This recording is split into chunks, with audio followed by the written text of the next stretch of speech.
China, एक ऐसा देश जो हमेशा सीमाओं को तोड़ता है और नामुमकिन को मुमकिन बना देता है, फिर से एक बार अपने जादू से सबको हैरान कर दिया।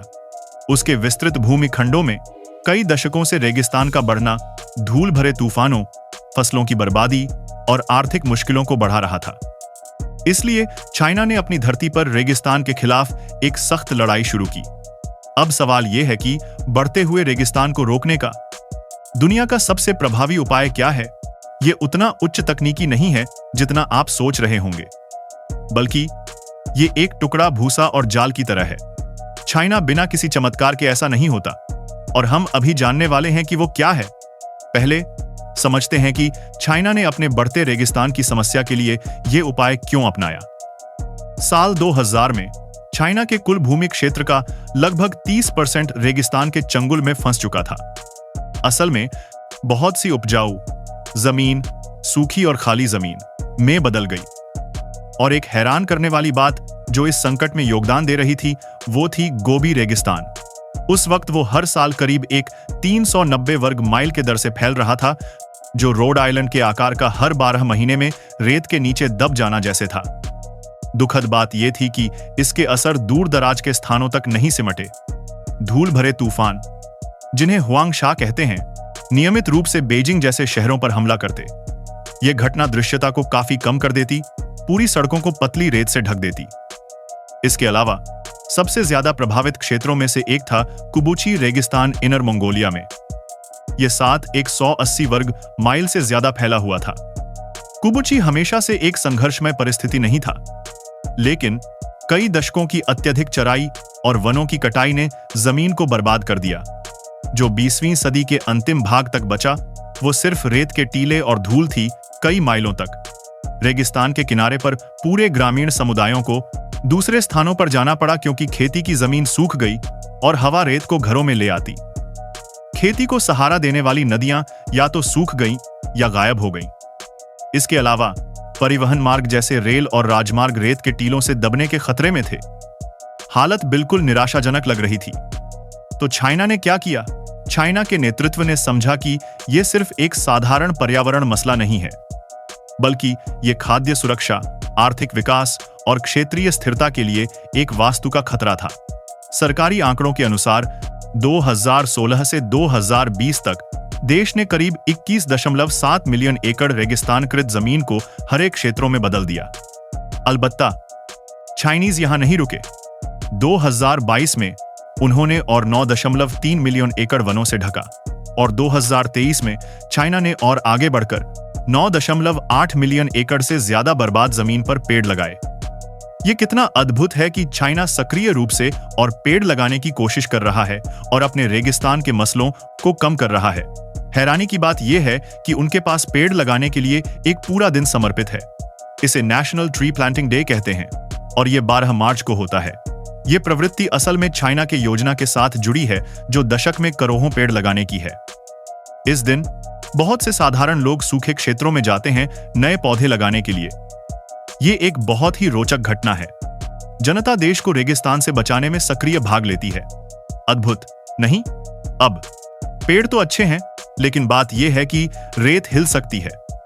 वो अरबों टन छोटे कणों की रेत रेगिस्तान में फैली हुई है, जो किसी चीज से बंधी नहीं है। इसीलिए चाइनीज बहुत से पेड़ लगा रहे हैं। उनकी जड़ें रेत को हिलने से रोकती हैं और रेगिस्तान फैलने के बजाय संकोचित होता है। रेत मिट्टी के उलट ठहरती नहीं। फिर भी बहुत से पौधे इन हालतों में नहीं उग सकते। या तो उनकी जड़ें हवा से नंगी हो जाती हैं, या वो रेत के ढेरों के नीचे दब जाते हैं।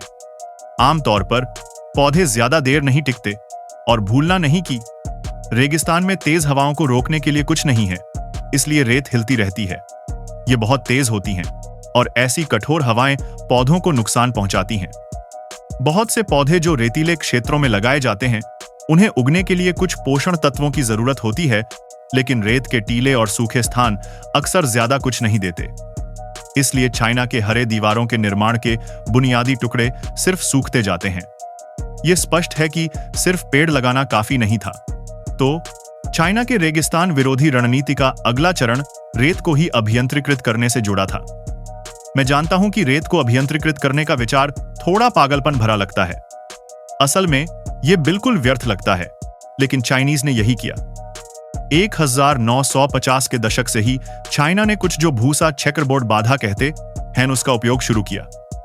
ये क्या है? ये रेगिस्तान से बचने का लगभग नाकामी से मुक्त तरीका है। चाइना में जो सच में अपने काम के जानने वाले लोग हैं, वो रेगिस्तान की हालतों में लगाने के लिए एक चमत्कारिक छल का उपयोग कर रहे हैं, और वो है भूसा। ये इतना सृजनात्मक विचार है। मुझे समझाने दो कि ये कैसे काम करता है। तो फसलें जैसे गेहूं, चावल या उसी तरह की फसलें पकती हैं, और एक बार पकने के बाद उनमें दो भाग होते हैं, बालियां, ऊपर का हिस्सा, और पौधे का हर दूसरा भाग। जैसे ही कटनी का समय होता है, बालियां बाकी पौधे से अलग की जाती हैं। बालियां खाने के लिए उपयोग होती हैं, लेकिन हमारा ध्यान पौधे के बाकी हिस्से पर है। ये पत्ते, डंडा, आप समझ गए। ये अक्सर खेतों में सूखने के लिए छोड़ दिया जाता है। इस तरह हमें भूसा मिलता है।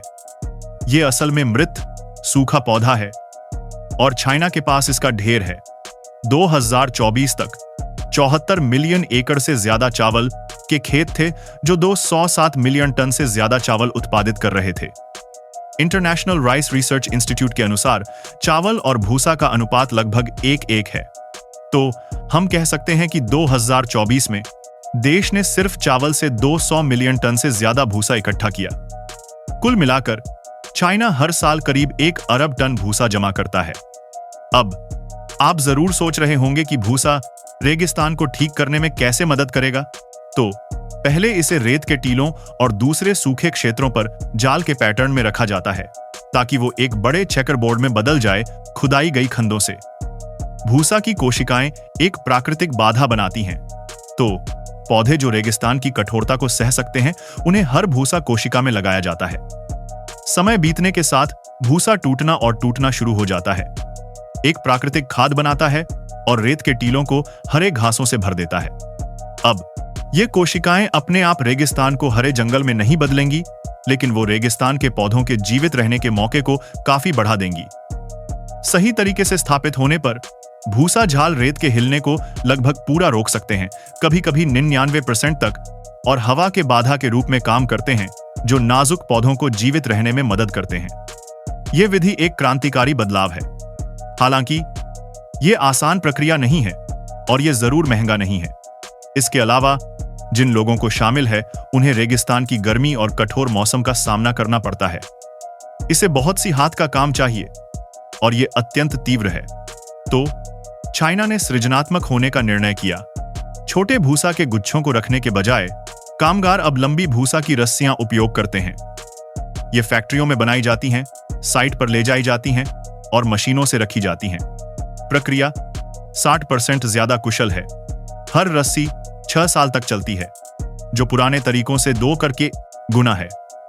मजेदार तथ्य, ये पुनरुपयोगी भी हैं, सिर्फ तब जब वो खराब ना हो। एक सिर को खींचो और पूरी रस्सी रेत से साफ निकल आती है।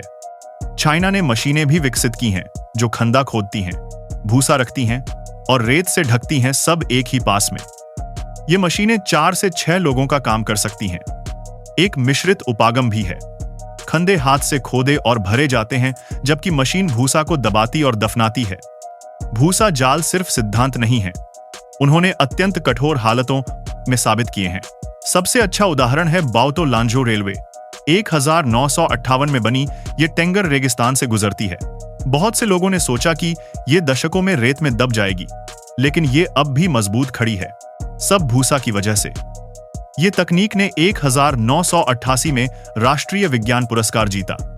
1994 तक शापोतो सैंड फिक्सेशन वन फार्म दुनिया भर में रेगिस्तान नियंत्रण में एक सफलता के रूप में जाना गया। दूसरे देशों ने उनका बढ़ाकर गराबन ये विधि अपनानी शुरू की। चाइना ने बाद में इसी रणनीति से रेगिस्तान से एक राजमार्ग बनाया। वो राजमार्ग 2022 में खुला, बीजिंग से उरुमची को जोड़ता हुआ। इसके करीब 76 माइल कठोर रेगिस्तान भूमि से गुजरते हैं। भूसा जाल, पत्थर की बाधाएं और बजरी की पट्टियां सड़क की रक्षा करती हैं। पर्यटक रुकने के स्थान मार्ग पर जोड़े गए हैं। वही भूसा विधियां अब दूसरे प्रमुख राजमार्गों की रक्षा करती हैं, जिसमें तकलामाकन रेगिस्तान को पार करने वाला शामिल है, जिसे अक्सर मौत का समुद्र कहते हैं। संक्षिप्त में, चाइना रेगिस्तान के साथ निर्णय के साथ लड़ रहा है। पेड़ लगाने से लेकर उन्नत मशीनें विकसित करने तक और लाखों भूसा जाल रखने तक वो पीछे नहीं हट रहे और वो वास्तविक प्रगति कर रहे हैं। हालांकि जल्दी ही स्पष्ट हो गया कि भूसा जाल और पेड़ लगाना काफी नहीं था।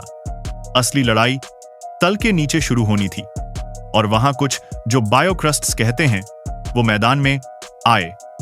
बायोक्रस्ट्स छोटे जीवित समुदाय हैं जो रेत की सतह पर पतली परत बनाते हैं और रेत के कणों को एक साथ बांधते हैं। नतीजन वो ढीली हिलती टीलों को स्थिर जमीन में बदल देते हैं। प्रकृति में ये क्रस्ट्स अपने आप बनने में दशक लेते हैं, लेकिन चाइना इतना लंबा इंतजार करने को तैयार नहीं था। तो प्रक्रिया को तेज करने के लिए संस्थानों जैसे Xinjiang institute of ecology and geography और इनर मंगोलिया एग्रीकल्चरल यूनिवर्सिटी के वैज्ञानिकों ने लैब में उगाए इनोक्युलेंट्स विकसित किए। उनके नए बायोक्रस्ट्स जल्दी से रेत के टीलों की सतह पर छा जाते हैं जब उन पर छिड़काव किया जाता है। ये एक अद्भुत बात है कि उन्होंने कुछ जो सामान्य तौर पर वर्षों में विकसित होता है उसको महीनों में बना दिया। इसके अलावा वो अत्यंत प्रभावी हैं। उन्होंने हवा के क्षय को 80% तक कम किया बिना वनस्पति के भी। वो मिट्टी की नमी को बांधने की क्षमता को बढ़ाते हैं। सबसे महत्वपूर्ण, वो रेगिस्तान के पौधों के अंकुरण और जड़ पकड़ने के लिए जैविक आधार देते हैं, कुछ जो अनुपचारित हिलती रेत में लगभग नामुमकिन है। इसके अलावा बायोक्रस्ट्स और बहुत कुछ करते हैं। एक ये कि उन्हें किसी सिंचाई की जरूरत नहीं। इसके अलावा उन्हें संभालना बहुत आसान है। वो सही हालतों में स्वयं प्रतिरूपक भी हैं। उनकी सफलता की वजह से चाइना ने बायोक्रस्ट्स का उपयोग बड़े रेगिस्तान क्षेत्रों में बढ़ाया है, जिसमें कुबूची और मुअस रेगिस्तान शामिल हैं। हालांकि याद रखना जरूरी है कि प्रायोगिक विधियों जैसे बायोचार, जो बायोक्रस्ट से अलग है, के वादे भरे परिणामों के बावजूद ये अभी भी चाइना में व्यापक रूप से अपनाया नहीं गया। लेकिन एक बार ये सफल हो गया तो ये वैश्विक उपाय बन सकता है। अंतर्राष्ट्रीय रूप से चाइना अब ये तकनीक अफ्रीकन देशों के साथ बांट रहा है, विशेषकर साहेल में, जहां रेगिस्तान का खतरा देशों को गंभीर रूप से प्रभावित कर रहा है, जबकि भूसा चेकरबोर्ड्स तुरंत राहत देते हैं।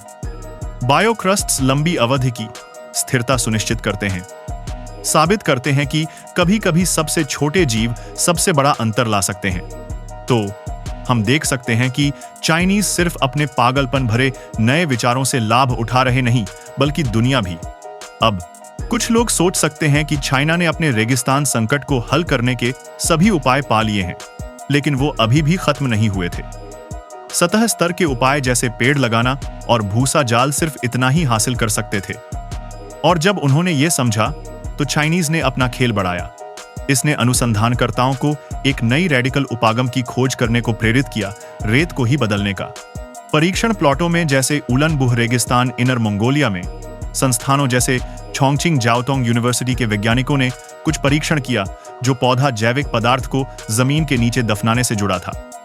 ये जैविक पदार्थ एक बायोडिग्रेडेबल सेल्यूलोज बाइंडिंग एजेंट के साथ मिला था जो पौधा पदार्थ से प्राप्त होता है। प्राकृतिक ग्लू की तरह काम करते हुए एजेंट रेत के कणों को एक साथ बांधता है और रेत के अंदर छोटे हवा के जेब और जैविक पदार्थ बनाता है।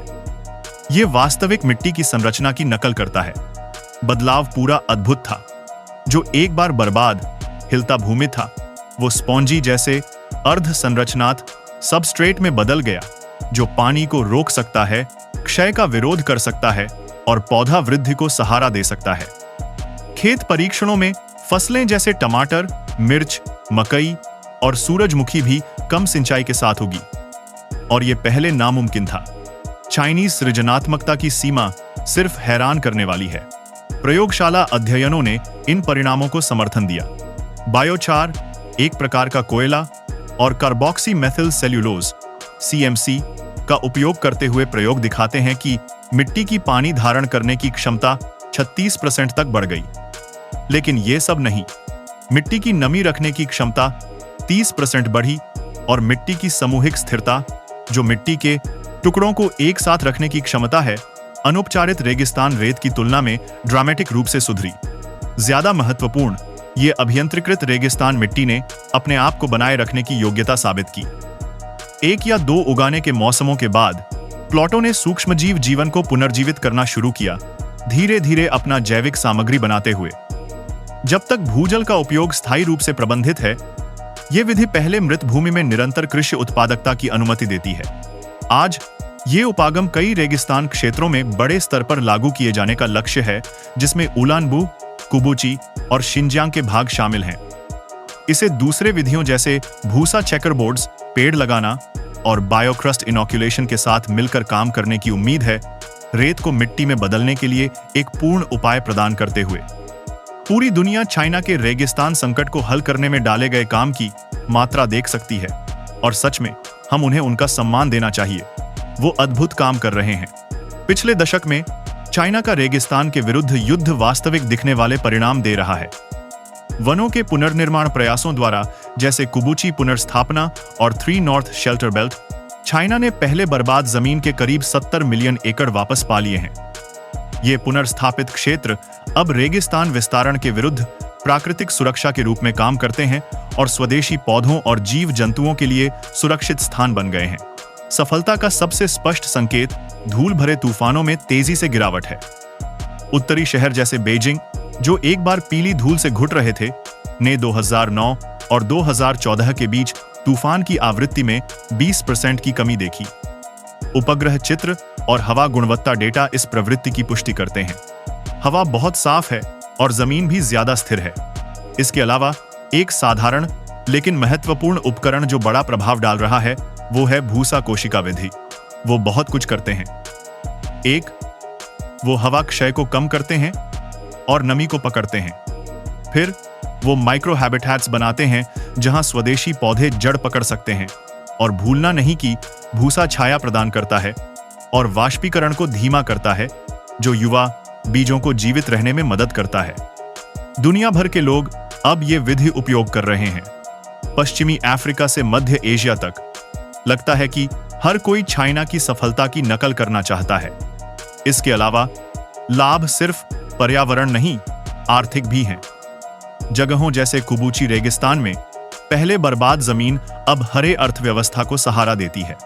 जगहें जैसे कुबूची अब पर्यटक स्थान हैं, जो हर साल 1 मिलियन से ज्यादा पर्यटकों को आकर्षित करते हैं और ये निस्संदेह देश के जीडीपी में योगदान दे रहा है। साथ में कुबूची और मुअस में पुनर्स्थापित क्षेत्रों ने करीब 500 अरब युआन उत्पन्न किए हैं, जो करीब 77.6 अरब यूएसडी है पर्यावरण सेवाओं में। हालांकि ये सामूहिक परियोजना मूल्य है। ये साफ हवा, कार्बन भंडारण, उपजाऊ मिट्टी और बेहतर बाढ़ नियंत्रण के माध्यम से सुधार को हिसाब में लेता है। ये आंकड़े हमें बताते हैं कि प्रकृति को पुनर्स्थापित करना खर्च नहीं है। ये लंबी अवधि का निवेश है, बड़े लाभ के साथ। मुझे यहां जोड़ने दो, चाइना का विस्तार अनुभव आज वैश्विक रणनीतियों को आकार देता है। अफ्रीका और एशिया के देश चाइनीज विशेषज्ञों के साथ काम कर रहे हैं, विधियों जैसे भूसा चेकरबोर्ड्स, बायोक्रस्ट्स और कई औरों का उपयोग करने के लिए। ये भागीदारियां दूसरे क्षेत्रों को रेगिस्तान के विरुद्ध युद्ध लड़ने में मदद करती हैं। असल में चाइना ने साबित किया है कि रेगिस्तान मृत नहीं है। सही उपकरणों और लंबी अवधि के वायदा के साथ उन्हें जीवन में लाया जा सकता है। आप चाइना के रेगिस्तान बदलाव के बारे में क्या सोचते हैं? अपने विचार कमेंट में छोड़ें और ऐसे और वीडियोस के लिए लाइक और सब्सक्राइब करना ना भूलें।